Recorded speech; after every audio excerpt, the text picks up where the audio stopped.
लाहौर में एक पुलिस मुकाबला हुआ है और पुलिस का ये कहना है जी वो एक डकैत के घर में दाखिल हुए और डकैती के लिए उन्होंने डाकू को पकड़ने के लिए छापा मारा। आगे से डाकुओं ने फायरिंग कर दी। जवाबी फायरिंग में जो है वो एक डाकू भी मारा गया और एक पुलिस वाला भी शहीद हो गया। ये है वो कहानी जो पुलिस हमेशा सुनाती है। जब बार बार अफसरान अपनी पुलिस को कहेंगे ना कि फलांग जाओ दीवारें, घुस जाओ सबके घर में, घुस जाओ बेडरूम के अंदर, करो तोड़ फोड़, लोगों को लूट लो, मारो लोगों को, पकड़ो, जब इस तरह की लाकानूनियत मुल्क के अंदर होगी ना तो पुलिस वाले भी ये सोचते हैं कि जनाब ये हम उनके लिए कर रहे हैं, थोड़ा अपने लिए भी कर लेते हैं। हुआ क्या है जरा आप गौर कीजिए। ये लाहौर की एक फिश मार्केट है, वहां पे काम करती है एक फैमिली और यासीन भट्ट साहब हुआ करते थे। उनके 3 बेटे हैं, एक का नाम यूसुफ भट्ट है, एक का नाम जो है वो फहद भट्ट है और जो छोटा वाला है उसका नाम फैसल भट्ट है। ये 3 उनके बेटे और ये नवाब टाउन लाहौर में जो टाउन के नजदीक वहां पे ये रहते हैं। जो बड़ा बेटा है यूसुफ भट्ट, उसका कोई लेन देन का तनाजा था और ये लेन देन का तनाजा जो है वो काफी अरसे से चल रहा है। एक आधा कोई चेक डिसऑनर का मुकदमा भी इस सारे मामले में मौजूद है। अब होता यह है कि दूसरी पार्टी, क्योंकि पैसे बहुत ज्यादा है, 1 करोड़ रुपए से ज्यादा है, तो दूसरी पार्टी पुलिस को रिश्वत देती है मुबैना तौर पे और पुलिस से डकैती का एक मुकदमा दर्ज करवाती है यूसुफ भट्ट के खिलाफ। और पुलिस को जो नफरी है उसको लाया जाता है आरफवाला से और यहां पे भी पुलिस इकट्ठी की जाती है और एक रेड किया जाता है मिली भगत के साथ उनके घर पे। पुलिस जो है वो बगैर वारंट के घर के अंदर छलांग मार के अंदर दाखिल हो गई और अंदर उन्होंने जो है वो हल्ला बोल दिया। घर वाले समझे डकैत आ गए, उनकी वालदा ने शोर मचा दिया। तो वो जो बीच वाला भाई है फहद भट्ट, मुबैना तौर पे उसने गोली चला दी, डर के मारे घर वालों ने फायरिंग कर दी और उस फायरिंग में एक पुलिस वाला जो है उसके सीने पे गोली लग गई और वो जांबाक हो गया। खलील गालिबन उसका नाम है, कांस्टेबल का। उसके बाद जब पुलिस पीछे हट गई, क्योंकि रात का वक्त था, बिल्कुल सुबह होने वाली थी, 4 बजे का वक्त था, तो जब घर वालों ने देखा कि ये जो बंदा गिरा हुआ है और कुछ पुलिस वाले भी हैं वहां पे भाग रहे हैं इधर उधर, तब उन्हें पता चला कि ये डाकू या चोर दाखिल नहीं हुए घर के अंदर, ये पुलिस दाखिल हुई है। तो उन्होंने डर के मारे वो गोली चलाई थी। उसके बाद जनाब पुलिस ने और नफरी मंगवाकर घर वालों को घेर लिया और फिर पकड़ने के बाद, यानी फहद और फैसल घर पे मौजूद थे। यूसुफ जिसका लेन देन का मामला है, जिसके ऊपर डकैती का मुकदमा था, वो तो घर पे ही मौजूद नहीं था। खवातीन और बच्चे भी घर पे मौजूद थे। तो उन्होंने फहद को और फैसल को पकड़ा और फैसल को बाहर लाकर गोलियां मार दी। अब जो उनके बच्चे हैं ना, उनसे कोई बात करे और उनसे सुने तो वो बताते हैं कि कैसे गोलियां मारी जा रही थी फैसल को। फैसल के बच्चे बताते हैं, उनकी फैमिली बताती है कि कैसे उसको कत्ल किया गया उनकी आंखों के सामने, पुलिस ने पकड़ने के बाद मार दिया। और सबसे पहले तो यह है कि IMF का वफद पाकिस्तान पहुंच गया, एक नया पाकिस्तान प्रोग्राम शुरू करने जा रहा है। यानी ये हुकूमत दावे करती थी IMF से हम जान छुड़ाएंगे, इन्होंने एक प्रोग्राम, फिर दूसरा प्रोग्राम, अब ये प्रोग्राम और शुरू करने जा रहे हैं और इस प्रोग्राम में भी 6 से 8 अरब डॉलर मजीद IMF से कर्जा लिया जाएगा। IMF ने सख्त तरीन शराइत आयद कर दी है। आने वाले दिनों में बिजली की कीमतें, गैस की कीमतें बढ़ेंगी, इंडस्ट्री के ऊपर बहुत दबाव बढ़ेगा, वहां पे जो सब्सिडीज है वो खत्म कर दी जाएंगी। पेंशन, जो लोग जितने भी पेंशनर्स हैं उनके ऊपर भी टैक्स लगाया जाएगा। और इसमें हुकूमत के लिए भी एक बुरी खबर है। हुकूमत के लिए एक बुरी खबर यह है कि हुकूमती अखराजात की मद में IMF ने कहा है कि 183 अरब डॉलर की कटौती की जाए, ये कम किए जाए, ये उनका मुतालबा है। इसके अलावा जो है वो पाकिस्तान तहरीक इंसाफ के साथ जो बाकी जमातें हैं और जो एक अपोजिशन का अलायंस बना हुआ है, उन्होंने एक बड़ा फैसला किया। फैसला ये है कि तहरीक चलाएंगे पूरे मुल्क के अंदर आइन की बहाली के लिए।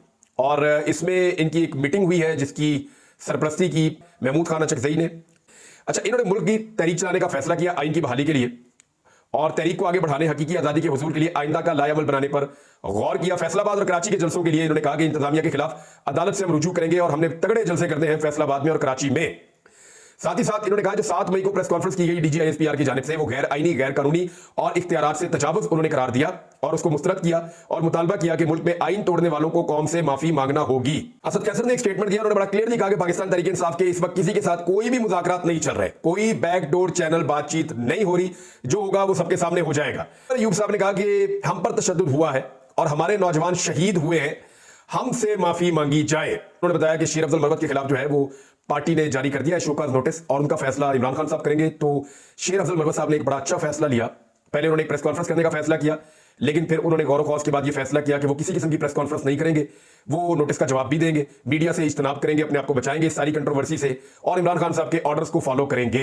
ये एक अकलमंदी वाला फैसला है। शेर अफजल मरवत जो है वो एक सरगर्म कारकुन है, आने वाले वक्त में उनकी जरूरत पड़ सकती है उनकी जमात को।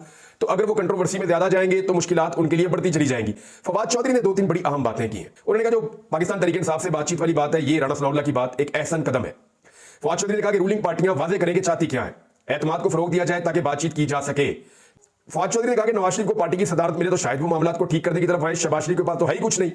और PTI में शोर मच जाता है छोटी छोटी कंट्रोवर्सी पे, बहुत बड़ी पॉलिटिकल पार्टी है, ऊपर नीचे होता रहता है मामला और बानी PTI के साथ खड़ा होना इस वक्त जरूरी है। यानी उन्होंने कहा इमरान खान के साथ खड़ा होना जरूरी है।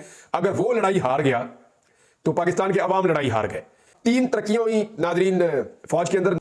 3 लोग जिन्हें तरक्की मिली है, ये मेजर जनरल से लेफ्टिनेंट जनरल बन गए हैं। इनमें general Umar Bukhari corps commander 11 corps Peshawar तैनात हो गए हैं और उनके बाद लेफ्टिनेंट जनरल अनायत को chief of logistic services GHQ तैनात कर दिया गया है और लेफ्टिनेंट जनरल तैनात हो गए हैं, तरक्की मिल गई उनको। जनरल अहमद शरीफ ये डीजीआईएसपीआर है और डीजीआईएसपीआर के ओहदे पर ही बरकरार रहेंगे। अच्छा, ये तीनों को तरक्की भी मिल गई है और इनके ओहदे मैंने आपको बता दिए हैं। अब नजम सेठी साहब ने जो कहा उसके लिए मैंने आपको ये खबर पढ़ के सुनाई। तो नजम सेठी साहब ने कहा कि डीजीआईएसपीआर मेजर जनरल अहमद शरीफ को पाकिस्तान तरीके इंसाफ के खिलाफ प्रेस कॉन्फ्रेंस करने पर इनाम के तौर पर लेफ्टिनेंट जनरल के ओहदे पर तरक्की दी गई और यह इशारा है कि इदारा उनकी पुष्ट पर खड़ा है कि वेल डन वेल डन।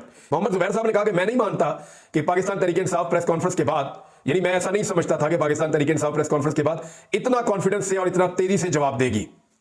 1 साल हो गया, आपने क्या ट्रायल करना है? 10 जमानतों के बावजूद आप सरम जावेद और आलिया हमजा को नहीं छोड़ रहे। फजल रहमान साहब ने कहा कि हमें अल्लाह ने तुम्हारी गुलामी के लिए पैदा नहीं किया, हम पूरी आजादी के साथ इस सरजमीन पर जिंदा रहना चाहते हैं। मेरा उनको वही पैगाम है जो हजरत उमर फारूक रजी अल्लाह अन्हु का कहना था कि तुमने कब से लोगों को अपना गुलाम समझ लिया, जबकि उनकी माओ ने उनको आजाद जना था या उनको आजाद पैदा किया था। गवर्नर हाउस पर कब्जा करके दिखाएं, सड़कों पर घसीटूंगा गवर्नर खैबर पख्तूनख्वा का अली अमीन गंडापुर को चैलेंज। उन्होंने कहा कि मैं कभी भी गवर्नर राज नहीं लगाऊंगा। वजीर आला अली अमीन गंडापुर ने गवर्नर हाउस पर कब्जे की बात की है। गंडापुर को चैलेंज है, आए कब्जा करके दिखाएं, मैं तुम्हें सड़कों पर घसीटूंगा और आप अपने बानी को जेल से नहीं निकाल सकते, बल्कि आपने कानून तोड़ा तो आपको भी जेल में डाला जाएगा। जो लोग आइन को नहीं मानते इनके साथ मुज़ाकरात नहीं होंगे, जो कहते हैं कि माफी नहीं मांगते इन्हें माफी मांगना होगी। अब इसके बारे में फिर जवाब आना था अली अमीन गंडापुर का, उन्होंने भी दे दिया जवाब। उन्होंने कहा कि हमारा मैंडेट किसी दूसरी जमात को नहीं दिया जा सकता, चाहते हैं कि सूबे के अवाम को जल्द अज जल्द इंसाफ मिले। गवर्नर को मुखातिब करते हुए अली अमीन गंडापुर ने कहा कि आपके पास आईनी होता है, मैं मैंडेट लेकर आया हूं, सियासी गुफ्तगू से इज्तनाब करें। अगर सियासी गुफ्तगू करोगे तो मुंह तोड़ जवाब मिलेगा। आपकी गाड़ी का पेट्रोल भी मेरे बजट से जाता है, जबान बंद ना की तो गवर्नर हाउस की गाड़ियां भी वापस ले लूंगा और आपकी गाड़ी का तेल भी बंद कर दूंगा। ऐसा ना हो कि गवर्नर हाउस को अजायब घर डिक्लेयर कर दूं और लोग वहां पे अजायब घर घूमने के लिए आ जाए और आपको सिर्फ 2 कमरों के घर में भेज दूं। मैं अगर खड़ा हो गया तो तुम डी नोटिफाई भी हो जाओगे। मैं मैंडेट से आया हूं और आप कागज के एक टुकड़े पे आए हो। ऐसे ऐसे लोग जिनको उनकी पार्टी के लोग नहीं सुनते थे, ऐसे ऐसे लोग जिनको उनके घर वाले दूसरी दफा सालन नहीं देते, वो बंदे आजकल पाकिस्तान टेलीविजन पे बैठ के प्रेस कॉन्फ्रेंस करते हैं और पाकिस्तान का सारा मीडिया उनको दिखा रहा होता है कि उनके हुक्म आ गया होता है। यानी ये अख्तर इकबाल डार, ये नजरियाती पाकिस्तान तरीके इंसाफ, याद होगा आपको, बल्लेबाज का निशान था, फिर अचानक इनको मुंह के ऊपर जख्मों के निशान लेकर ये प्रेस क्लब आया और उन्होंने आके कहा जी मैं तो नहीं हूं। तो ये अब एक और स्टेटमेंट इन्होंने दिया, इन्होंने कहा जब तक इमरान खान को खत्म नहीं किया जाता तब तक पाकिस्तान मुस्तहकम नहीं हो सकता। और ये सारे टीवी चैनल ने दिखाया, साबिक वज़ीर आज़म को खत्म करने की बात की इस आदमी ने, इसको कोई जानता भी नहीं और सारे टीवी चैनल ने इसको दिखाया है। काशिफ अब्बासी कह रहे हैं कि तरीके इंसाफ ने आपको इलेक्शन में बताया कि वो पाकिस्तान की मकबूल तरीन जमात है। आप जितना मर्जी 7%, 2% बोले, अगर तरीके इंसाफ का वोट 7% है तो इस मुल्क में 4% वाला वज़ीर आज़म भी है।